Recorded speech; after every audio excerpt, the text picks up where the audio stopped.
সাল্লাল্লাহু আলাইহি ওয়াসাল্লাম সামান্য অগ্রসর হয়ে গেল নিচের টুটটা পাও পর্যন্ত উপরের টুট মাথা পর্যন্ত মুখের দিকে নজিস বাইর হইতে আছে ইয়া রাসূলুল্লাহ ইয়া হাবিবাল্লাহ জানেন এরা কোন কারণে শাস্তি চলে রাসূলুল্লাহ ফরমান করে না এরা আয়াত আছে যা বলে নেশা পান করবেওয়ালা জমিনে যারা বিশেষ করিয়া নেশা পান করবো যারা মানুষের মানে মদ পান করবো এরা শাস্তি আল্লাহ এইভাবে তৈরি করিয়া রাখছি আল্লাহ রাসূল আর প্রথম আসমান আরো বহু কিছু দেখছেন সামান্য তখন অগ্রসর হই না রাসূলুল্লাহ যখন আরেক গুরু মানুষ রক্তের পুষ্করিণীর মধ্যে খালি হাবুডুবু খাইতা জিবরাইল জানাইলা জিবরাইল খেলে আমার রক্তের পুষ্করিণীর মধ্যে হাবুডুবু খায় জিবরাইল জানাইলা ইয়া রাসূলুল্লাহ এরা জমিনের মধ্যে সুদ পান করনেওয়ালা আসলা যারা সুদ খাইতা সুদীয় শাস্তি আল্লাহ এইভাবে রাখছি এর লাগি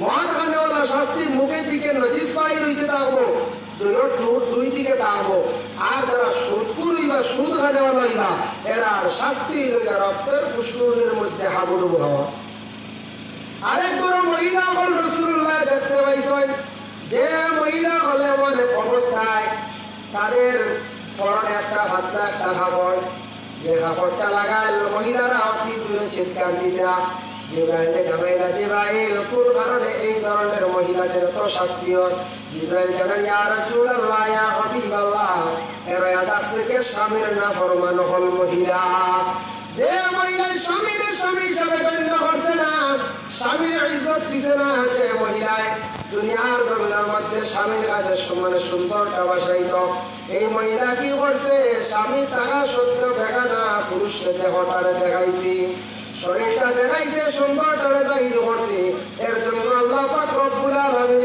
এই ধরনের মহিলা হল গায়ের মধ্যে হালকা পাতলা একটা আগুনের কাপড় একটা তার শরীরের মধ্যে লাগাইয়া দিতাম এর লাগিয়া নাফরমান মহিলা যারা মহিলাকে স্বামী আছে টাকা সত্ত্বেও মহিলা স্বামীর লাগি দুর্ব্যবহার করে যে মহিলায় পরনে কাপড় লাগাই সুন্দর লাগাইছে কাপড়টা কিন্তু শরীরটা ঢাকিছই না দেখানা পুরুষে দেখাইছেন নিজের স্বামীরে দেখাইছেন না নিজের স্বামীর কাছে শরম রাখছেন দেখানা পুরুষের সম্মুখে দেহটা দেখাইছেন শরীরের স্বাদ এবং বড়াই জাহির করছেন এই ধরনের মহিলা শাস্তি সেইভাবে আল্লাহ রাখতে আরেক গুরু আল্লাহ রাসূলে দেখলাম শুধুমাত্র খালি বেটা মানুষ এরারে ফরিস্ত হলে বড় বড় পুরুষ দিয়া মারিয়া কি করতাম খাতায়া লইয়া যাইতাম কোন দিকে লইয়া যাইতাম বড় বড় পুরুষ দিয়া মারিয়া আগুনের পাহাড়ের দিকে লইয়া যাইতাম আগুনের বিশাল পাহাড়ের দিকে খালি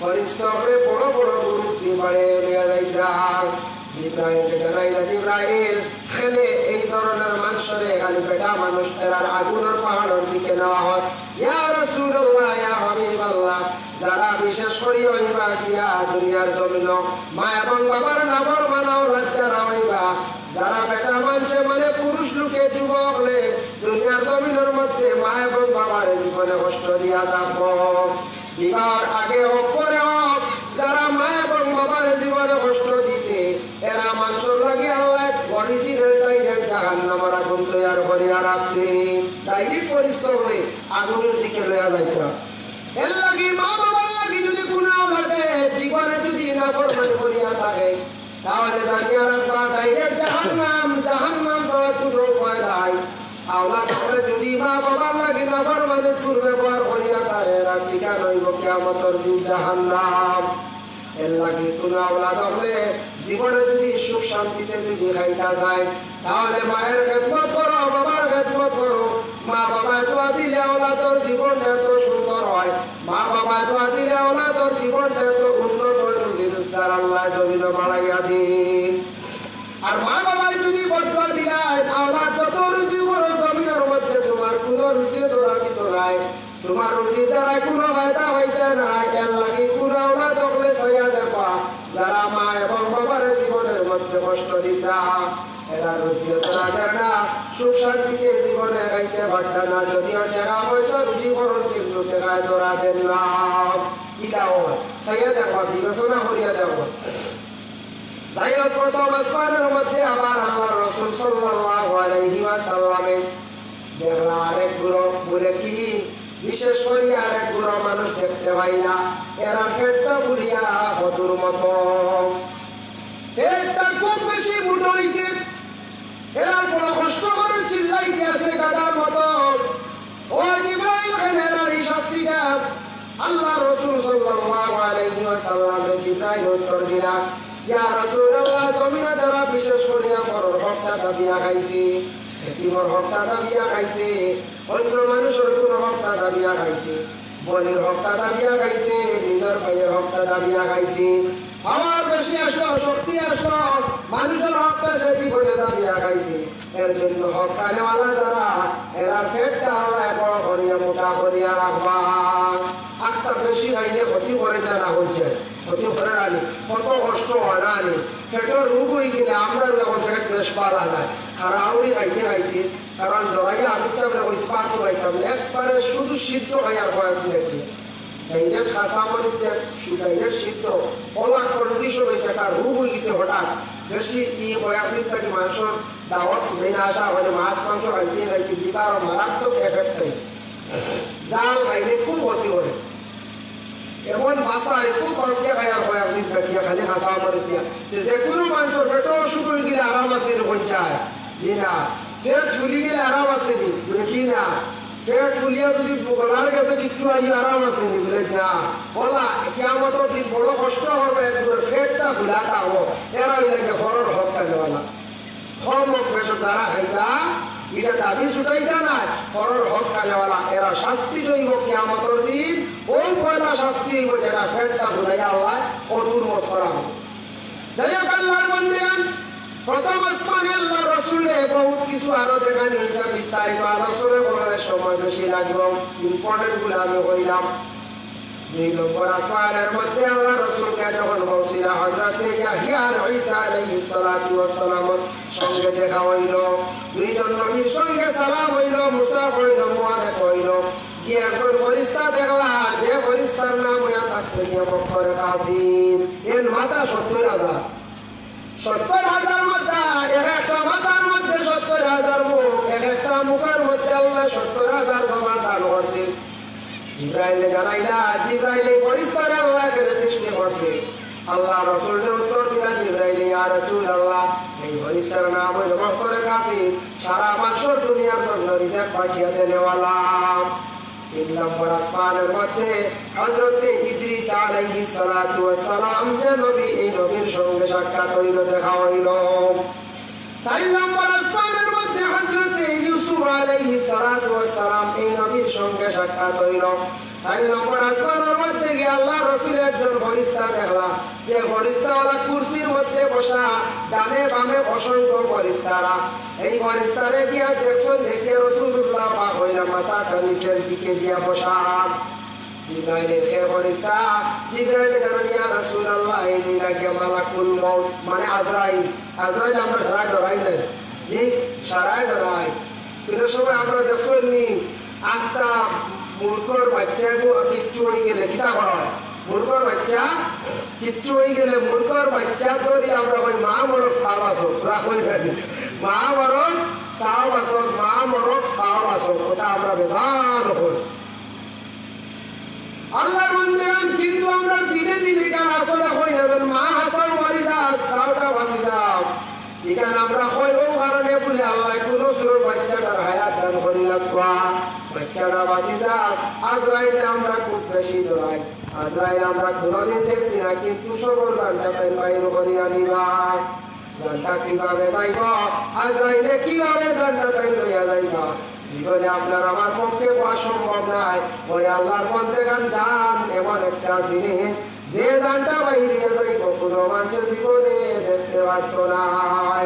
শীতালন ফকির এখন আদম গাছে, তারপরে পঙ্কি আদম ডালে বাসা, ফকিরে দেখিবার লাগি মনে বড় আশা রে, সুজন পঙ্কি বন্ধুরে, দেখিতাম দেখিতাম করি গোপালে নাই লেখা, আজরি মিনতি করি একবার দেও দেখারে, সুজন পঙ্কি বন্ধুরে।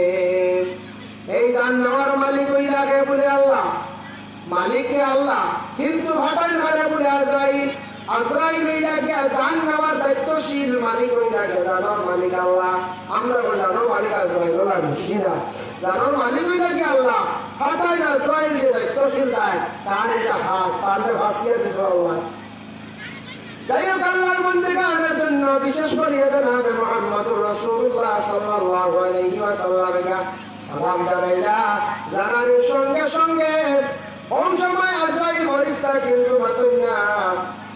আল্লাহ জানাইলা, ও আজরাইল তুমি কেন মাতো না?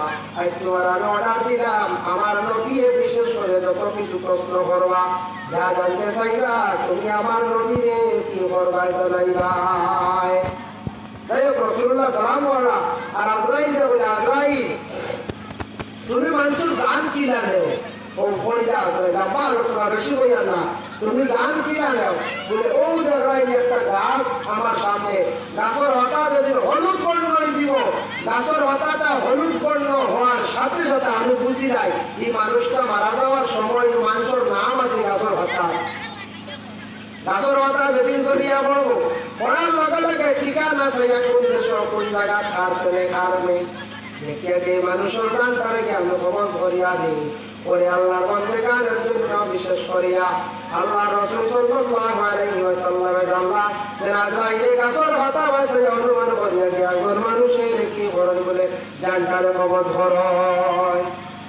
ওদের আমরা ছোটবেলা দাদি দিদি বলে বুঝলানি সান্দর ভিতরে বট গাছ অবুত আছে পাতা, আমরা নাম নদীর পাতা আমরা ধরি ইমরান, তবে এখানে খোয়া হয়েছে না, কিছু হয়ে গেছে। হাসাব আজরাইলের সামনে একটা গাছ আছে, বট গাছ গাছ নাই, সান্দর ভিতরে নাই, চতুর্থ নম্বর আসমানও আজরাইলের সামনে গাছ আছে, সব মখলুকর নাম আছে, পাতা হড়ব তাই পড়িয়ে দান পৌঁছল। আজরাইল জান কিনা রাসূলুল্লাহ আজরাইল বলেছেন জান কোনদিন দেখছিলাম, দেখা আজরাইল জান দিন দেখছি। ও আজরাইল তোমার কুরসিটা কি বসে তুমি জান কতদিন কমাস ফসলা করে মাত্র 3 দিন উঠিয়া গেছিলাম। 3 দিন কুরসিটা কি উঠিয়া গেলাম, একদিন আদমর দান কমাস করতে গিয়া, আরেকদিন বলে কি হযরতে মুসার দান কমাস করতে গিয়া, বলে আর কি বলে আদমর মাটি আনতে গিয়া 3 দিন আমার কুরসি ছাড়িয়া আমি গেছিলাম। হযরতে আজরাইলের লগে আরো বহু লম্বা লম্বা আলোচনা হয়েছে, কোয়া সময় হোক। এরপরে 4 নম্বর আসমান ফাড়ি দিলা। আজরাইলের কাছে রাসূলুল্লাহ কইলা, আজরাইল রে আমার উম্মত জানটা তুমি যেন কষ্ট করবাই। আজরাইল তুমি কি পরিমাণ দুঃখ কষ্ট দিবাই? বলে, ইয়া রাসূলুল্লাহ অন্যান্য নবীদের উম্মতগুলোর জান আমি যে পরিমাণ কষ্ট দিছি, কিন্তু আপনার উম্মতগুলোর জানটারে আমি কবজ করতে সময় তেমন কষ্ট দিতাম নাই। যে একটা বাচ্চায় মায়ের স্তনের মধ্যে দুধ পান করতে মা সামান্য দুধ পায়, এইভাবে আপনার খাস উম্মতগুলোর জানটা আমি আজরাইলে কবজ করিয়া আনবো। সুবহানাল্লাহ। 5 নম্বর আসমানের মধ্যে হযরতে হারুন আলাইহিস সালাতু ওয়াস সালাম যে নবীর সঙ্গে সাক্ষাৎ হইল। 6 নম্বর আসমানের মধ্যে যখন আল্লাহর রাসূল গিয়ে পৌঁছিলা, হযরতে মুসা আলাইহিস সালাতু ওয়াস সালামের সঙ্গে সাক্ষাৎ হইল। মুসা কইলা, ও নবী আপনি তো আজকে যাইতা আল্লাহর কাছে, আল্লাহ আপনার দাওয়াত করছেন, যাও নবী যাইও, আল্লাহ তোমার কোনো কিছু দিলেই বলে তুমি সঙ্গে লইয়া আইও। যখন গেলা আরো কিছু পুরা ছাত্র 6 নম্বর আসমানও গিয়া দেখলা দুজক বুঝেছিল যেখান আগুন, দুজক আল্লাহ রাসূল দেখছেন। গিয়া যখন দুজক এখান নাই, আল্লাহ 7 খান দুজক বানায় রাখছে। দুজকের মালিকের নাম ও মালিকের হইলা মালিক, দুজক সম্পর্কে আমার সামান্য হওয়া হয়। দুজকের মালিকে হইলে ইয়া রাসূলুল্লাহ আল্লাহ 7টা দুজক বানায় রাখছে, মালিক আমার আল্লাহ বানাইছি। 7টা দুজকে আমি পাড়া দিয়া থাকি, কিন্তু এর মধ্যে সবটা কি বড় বড় দুজক এখানে আছে। ও দুজক সম্পর্কে আপনার কাছে আমি আলোচনা করি, সব দুজক সম্পর্কে আমার পক্ষে করা সম্ভব নাই। আমার পক্ষে করা সম্ভব না সব দুজক, একমাত্র আমি একটা দুজক সম্পর্কে বইয়া। ওই সময় ওই দুজক সম্পর্কে দুজকের মালিকে জানাইলে, ইয়া রাসূলুল্লাহ একটা অনুমান আপনার দিয়া আল্লাহ 70,000 আগুনের শহর বানায় আছে। মনে করো মানে হাত খাওয়ার বীর সুফরা খান দিয়া একটা শহর আল্লাহ আগুনের বানায় আছে। এই 70,000 মানে রাখছে এক একটা শহরের ভিতরে 70,000 আগুনের পাহাড় বানাইয়া আল্লাহ রাখছে। এক একটা পাহাড়ের ভিতরে আল্লাহ 70,000 আগুনের সন্দুক বানাইয়া রাখছে। এক একটা সন্দুকের ভিতরে আল্লাহ পাক রব্বুল আলামিনে 70,000 সাপ এবং গিচ্ছা আল্লাহ সৃষ্টি করিয়া রাখছে। এত কঠিন দুজক আল্লাহ রসুলে যখন দেখছেন, রাসূলুল্লাহ খবর শুনছেন নিজ চোখে দেখিয়া রাসূলুল্লাহ চিন্তা করতে চেহারাটা কালো হয়ে গেল। হায় রে হায়, আমার উম্মত হল আজকে কিয়ামতের দিন হাসরের ময়দানে এই কঠিন জাহান্নামের মধ্যে আমার উম্মত হল কিরা জ্বলতা, আমার উম্মত হল কিভাবে দুজকের আগুন থেকে বাঁচিতা। আল্লাহ রসুলের দুজক দেখিয়া তার চেহারাটা কালো হয়ে গেল, চিন্তা সম্মুখীন হইলাম। তখন ফেরেশতা জিবরাইলের সঙ্গে সঙ্গে রাসূলুল্লাহ চিন্তা থেকে সরাইয়া লইয়া গেলা। 7 নম্বর আসমানের মধ্যে যখন গিয়া পৌঁছিলা, হযরত ইব্রাহিম আলাইহিস সালাতু ওয়াস সালাম যে নবীর সঙ্গে সাক্ষাৎ হইল। 7 নম্বর আসমানে যাওয়ার পরে আল্লাহ জিবরাইলকে কইলা, ও জিবরাইল, আমার নবী দুজক থেকে ডরাই গেছেন, ভয় পাইছেন রে। ও নবী, ও জিবরাইল, আমার নবীরে তুমি একটা বার জান্নাত খান্তা দেখাই দাও। 7 নম্বর আসমানে যখন রাসূলুল্লাহর জান্নাতগুলা জিবরাইলে দেখানির লাগি লইয়া গেলা, গিয়া দেখলা জান্নাতের মালিকর নাম হইল গিয়া রিদওয়ান। রিদওয়ান কইলা, রিদওয়ান, আপনি তো জান্নাতের মালিক, ঠিক আছে, জান্নাত সম্পর্কে তুমি আমারে বলছাই। ওই সময় জান্নাতের মালিক রিদওয়ানে কইলা, ইয়া রাসূলুল্লাহ, আমি আপনার সব জান্নাত সম্পর্কে হইয়া না সময় সম্ভব নয়।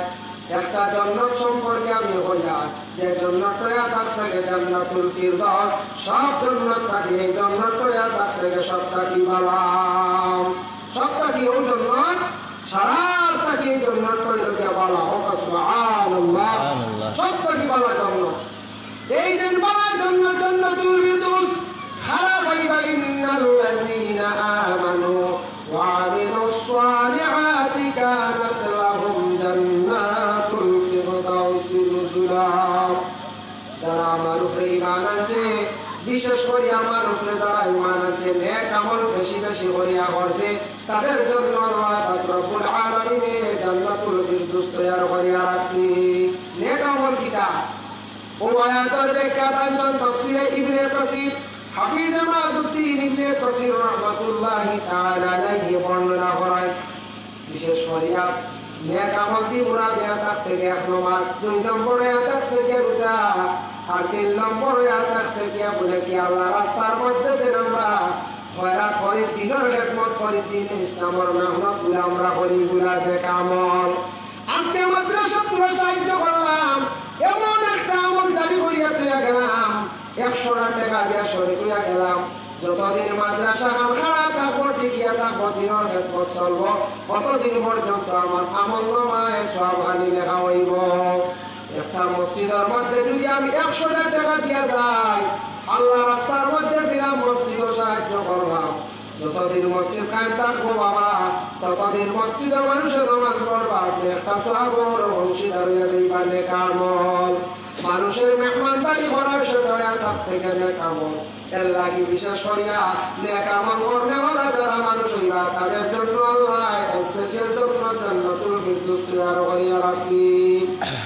তাই আল্লাহর বান্দাদের জন্য বিশেষ করিয়া জনাবে মুহাম্মদুর রাসূলুল্লাহ সাল্লাল্লাহু আলাইহি ওয়াসাল্লামে জান্নাতুল ফিরদাউস সফর হল্লা কিরা দেওয়া, এত সুন্দর সুন্দর বালাখানা দেখছেন, ঘরগুলা দেখছেন, জান্নাতের ভালো তকিয়া লাগাল বিছনা দেখছেন, জান্নাতের মধ্যে হুর হল দেখছেন, জান্নাতের মধ্যে নহর দেখছেন, সুন্দর প্রবাহিত নহর মানে সুন্দর পানি, জান্নাতের মধ্যে বালা বালা ফলমূল গুলা দেখছেন। আল্লাহ রাসূল দেখে খুশি হইলা, আগে জাহান্নাম দেখে ডরাইছা, এখন জান্নাত দেখে বড় খুশি হইলা। যখন জান্নাত দেখা শেষ হয়ে গেল, সামান্য অতিক্রম করিয়া গেল একটা জায়গা, সেই জায়গার নাম হইল সিদরাতুল মুনতাহা।